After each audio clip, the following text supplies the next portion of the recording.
দিল্লিতে শেখ হাসিনার রাজনৈতিক কার্যক্রম আরো স্পষ্ট হলো।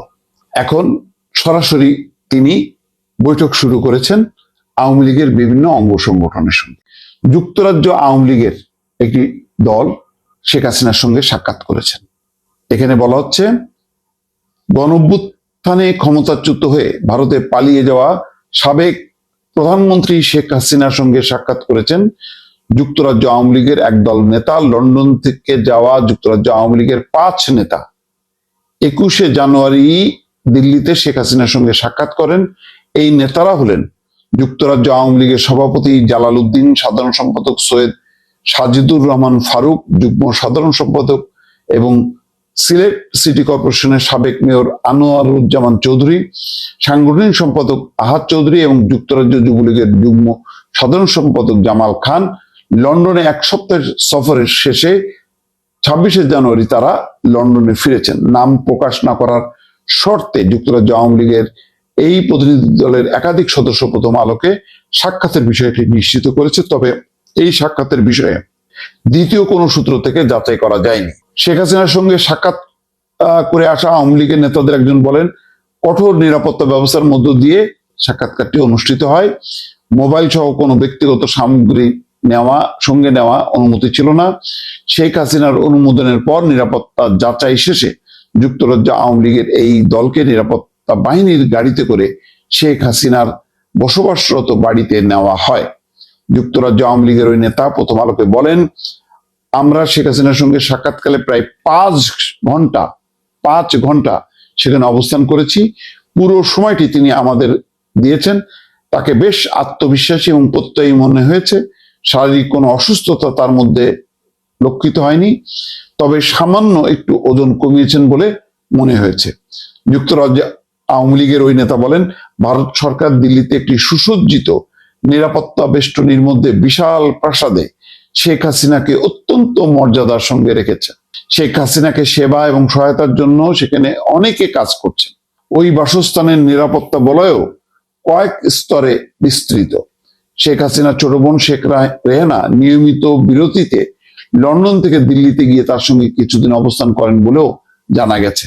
তাহলে কি দেখা যাচ্ছে, আস্তে আস্তে কিন্তু অ্যাক্টিভ হচ্ছে। যদিও বলেছেন শেখ হাসিনার পুত্র সজীব ওয়াজেদ জয় যে আওয়ামী লীগ যদি বাংলাদেশের রাজনীতিতে ফেরার সুযোগ পায় তাহলে শেখ হাসিনাকে আর নেতৃত্বে নাও দেখা যেতে পারে। এই সাক্ষাৎকার দিয়েছেন তার মা ইতিমধ্যে রাজনীতি থেকে সরে যাওয়ার পরিকল্পনা করেছেন। তিনি দেশে ফিরতে চান এবং অবসর নিতে চান, কিন্তু আসলে বাস্তবে সেটা না। বরং শেখ হাসিনা এখন রীতিমতো আনুষ্ঠানিকভাবে কার্যক্রম শুরু করেছেন। কয়েকদিন আগে দিল্লির যে ফরেন করেসপন্ডেন্ট অ্যাসোসিয়েশন বা ক্লাবে, সেখানে কিন্তু যুক্তরাজ্য থেকে আওয়ামী লীগের নেতারা হাসান মাহমুদ, মোহাম্মদ আরাফাত সহ কয়েকজন উপস্থিত ছিলেন। সেখানে শেখ হাসিনার প্রায় 1 ঘন্টার বক্তব্য প্রচার করা হয়। তারপরে সাংবাদিকদের সঙ্গে বাকি কথা বলেন আওয়ামী লীগের নেতারা। তো সেখানে বক্তব্য দিয়েছেন, সেখানে নির্বাচন, আওয়ামী লীগ ছাড়া নির্বাচন এর কোনো বৈধতা নেই, আওয়ামী লীগ ছাড়া নির্বাচন হতে পারে না, এই কথাগুলো বলছে। এবং তার কয়েকদিন পর যুক্তরাজ্য আওয়ামী লীগের নেতাদের এই সাক্ষাৎকারের মধ্য দিয়ে বোঝা যাচ্ছে যে দিল্লিতে আনুষ্ঠানিকভাবে শেখ হাসিনার রাজনৈতিক কার্যক্রমের উপর যে অলিখিতভাবে একটা নিষেধাজ্ঞা ছিল, সেই নিষেধাজ্ঞাটা তুলে নেওয়া হয়েছে। এর কারণ কি? কারণ দুইটা হইতে পারে। একটা হলো যে বাংলাদেশের উপর চাপ তৈরি করা, যে বাংলাদেশে যেভাবে নির্বাচন হচ্ছে সেইভাবে নির্বাচন নয়াদিল্লি চায় না। 2 হচ্ছে শেখ হাসিনাকে রাজনৈতিক অধিকার বা আওয়ামী লীগকে রাজনৈতিক অধিকার দিতে হবে, নির্বাচনে অংশ নিতে দেওয়ার অনুমতি দিতে হবে বা সুযোগ দিতে হবে।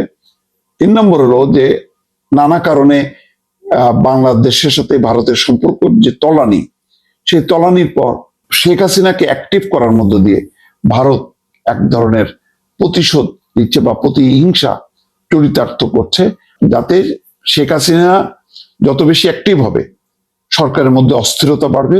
সেই অস্থিরতা হয়তো ঘটাতে চায় নয়াদিল্লি। এইসব নানান কারণে এখন আওয়ামী লীগের কার্ড নিয়ে বা শেখ হাসিনার কার্ড নিয়ে খেলছে ভারত। এটা পরিষ্কার। এই লন্ডন থেকে আসা নেতাদেরকে নিয়ে যেভাবে নিরাপত্তা বাহিনী শেখ হাসিনার কাছে পৌঁছে দেওয়া, মিটিং করা, পুরো বিষয়টা অর্থাৎ ভারত সরকারের নজরদারির মধ্যেই হচ্ছে। এর আগে যে দিল্লি ফরেন করেসপন্ডেন্ট ক্লাবে বক্তব্য দেওয়ার পর কিন্তু পররাষ্ট্র মন্ত্রণালয় থেকে বিস্ময় প্রকাশ করা হয়েছে, কিন্তু ভারত কিন্তু রেসপন্স করেনি এই ব্যাপারে। আর এখন বলতে গেলে যে ভারত কোনো বিষয় আর বাংলাদেশকে গুরুত্ব দিচ্ছে না। তাদের একটাই বক্তব্য যে নির্বাচনের পর নির্বাচিত সরকারের সঙ্গেই ভারত সম্পর্ক স্থাপন করবে। কিন্তু তাহলে আগামী নির্বাচন পর্যন্ত কি হতে পারে? এই শেখ হাসিনার কার্ড ভারত কিভাবে খেলবে? আরো কি বেশি আক্রমণাত্মক হবে? তার পজিশনটা কি অনেক বেশি বাংলাদেশের সরকারকে চাপে ফেলার মতন একটা পরিস্থিতি তৈরি করবে কিনা? অনেকগুলো বিষয় কিন্তু এই রিপোর্ট বা এই ঘটনার মধ্য দিয়ে বোঝা যাচ্ছে দর্শক।